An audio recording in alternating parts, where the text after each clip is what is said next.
Assalamualaikum warahmatullahi wabarakatuh. Perkenalkan, nama saya Nur Ihda Lisna dengan NIM 2321139 dari kelas pembelajaran bahasa Indonesia MISD PGMI D. Di sini saya akan sedikit menjelaskan mengenai teks prosedur. Untuk materi yang pertama yaitu mengenai pengertian dari teks prosedur. Nah, pengertian dari teks prosedur ini terdapat beberapa pendapat dari beberapa ahli. Yang pertama, menurut Knapp dan Watkins yang mendefinisikan bahwa teks prosedur itu bertujuan sebagai memberitahu orang mengenai bagaimana suatu hal dilakukan, kemudian menggunakan bahasa ajakan ataupun persuasi. Sedangkan pendapat dari Keraf, pengertian dari teks prosedur secara sederhana adalah urutan tindakan untuk menciptakan atau menghasilkan sesuatu. Nah, selain dari pendapat dari Keraf, ada juga pendapat dari Kosasih, yaitu teks prosedur adalah teks yang menjelaskan langkah-langkah secara lengkap, jelas, dan terperinci tentang cara melakukan sesuatu. Nah, pengertian teks prosedur dari 3 definisi menurut ahli yang tadi sudah disampaikan, dapat disimpulkan bahwa teks prosedur adalah suatu teks yang berisi langkah-langkah aktivitas atau kegiatan untuk menyelesaikan suatu pekerjaan. Teks prosedur ini dibutuhkan sebagai panduan bagi seseorang dalam membuat atau menyusun sesuatu. Nah, ada pula tujuan dari teks prosedur.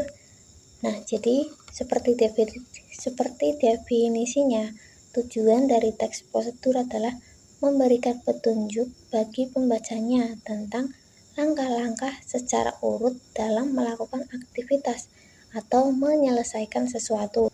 Selain itu, teks prosedur juga memudahkan pembaca untuk mengetahui cara yang benar dalam melakukan sesuatu dan memberikan petunjuk yang jelas agar mendapatkan hasil yang lebih maksimal.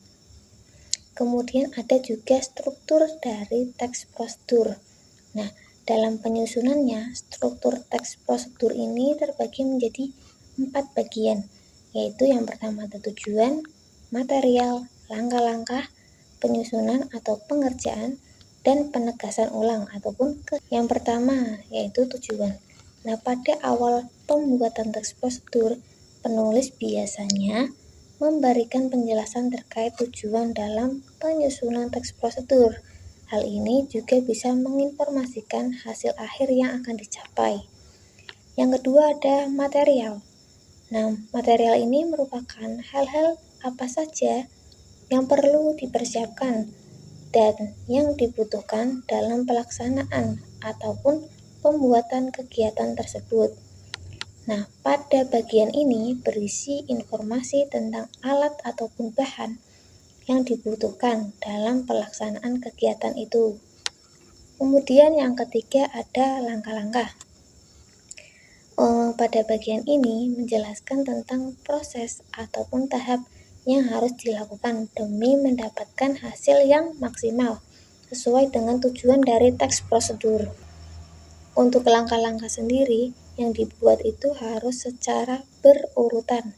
Selain itu, susunannya harus logis, sistematis, dan mudah dipahami oleh pembaca. Yang keempat ada penegasan ulang ataupun kesimpulan. Nah, pada bagian terakhir ini menjelaskan tentang simpulan dari suatu prosedur yang telah dilakukan.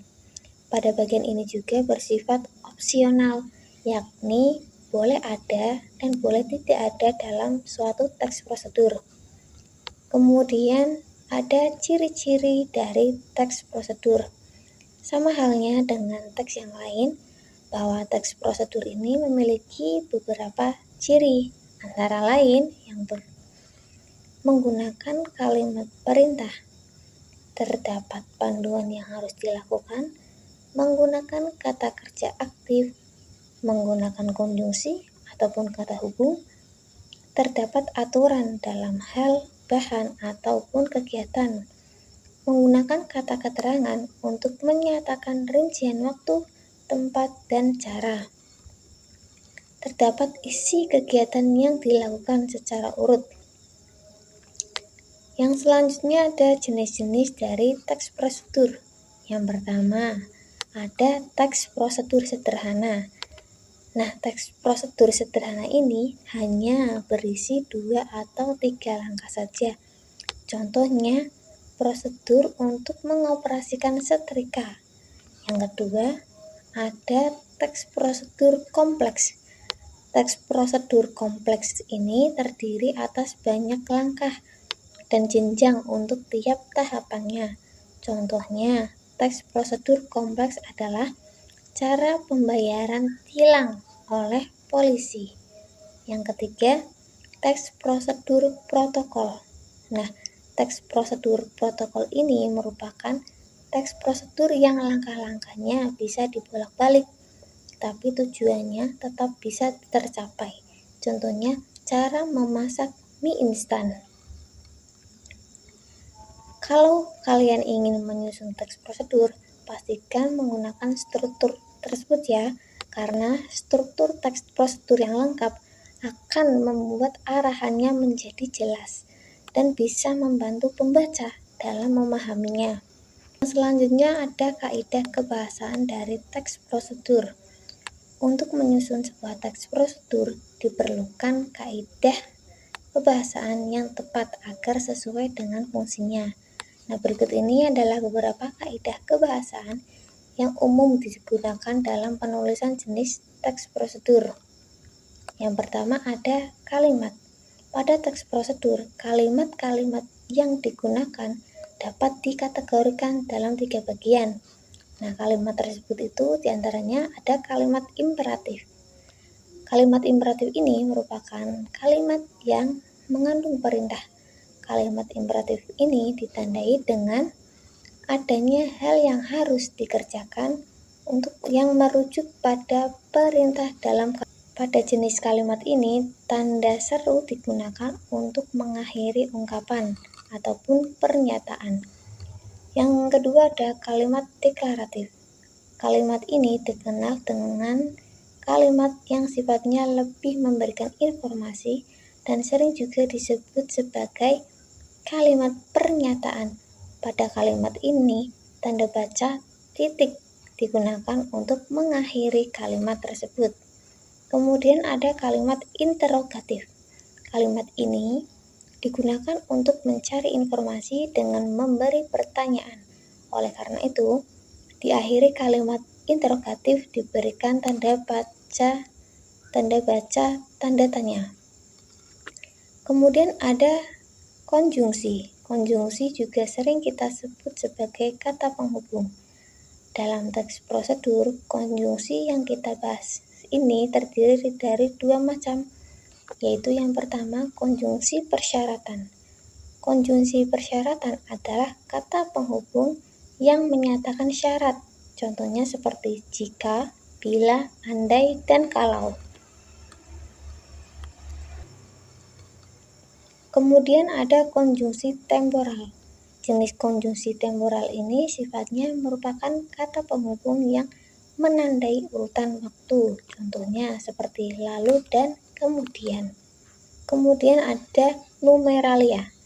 Numeralia dalam teks prosedur merupakan pilihan yang bisa digunakan selain menggunakan konjungsi. Numeralia ini merupakan kata bilangan yang digunakan untuk mengurutkan langkah-langkah dalam teks prosedur. Misalnya, pertama, kedua, ketiga, dan seterusnya. Kemudian ada pronomina. Untuk pronomina ataupun kata ganti ini digunakan untuk menggantikan orang ataupun benda. Berdasarkan fungsinya, yang menggantikan orang atau benda, pronomina dibagi menjadi 2 macam. Yang pertama ada pronomina penunjuk, dan pronomina personal. Yang pertama adalah pronomina penunjuk. Kata ganti pronomina petunjuk ini merupakan kata ganti untuk menggantikan benda. Contohnya ini, itu, dan tersebut. Kemudian ada pronomina persona. Kata ganti untuk menggantikan orang. Pada pronomina persona, bagi kata ganti untuk orang tunggal, contohnya Anda, saya, dan kamu. Sedangkan untuk orang jamak, contohnya kita dan kalian.